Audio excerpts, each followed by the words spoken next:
அந்த நாட்கள் படம் எடுத்தப்போ அது நாச்சியப்பன் ஜெயராம் ஐயர் 2 பேர் அவங்க சார் அறிமுகப்படுத்தினாங்க. அசிஸ்டன்ட் டைரக்டரா இருக்கும்போதே எங்களுக்கு படம் செய்யறேன்னு சொல்லி வார்த்தை கொடுத்தாரு. அதே மாதிரி இப்போ அந்த வார்த்தையை காப்பாற்றுறமான இப்ப இந்த அந்த நாட்கள் படம் பண்ணிட்டு இருக்காரு அப்படின்னு சொல்லி சொன்னாப்புல.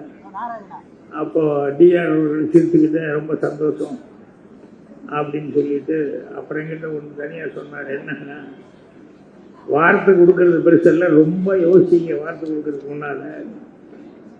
அப்படி யோசிச்சாலும் கடைசியில வார்த்தை கொடுக்க முன்னால முடிஞ்ச வரைக்கும் எப்படியாவது வார்த்தையை காப்பாத்துறேன் அப்படின்னு அந்த முடிஞ்ச வரைக்குங்கிற மாதிரி ஒரு வார்த்தையை போட்டுக்கோங்க, அதுதான் சேஃப்டி அப்படின்னு சொன்னாரு.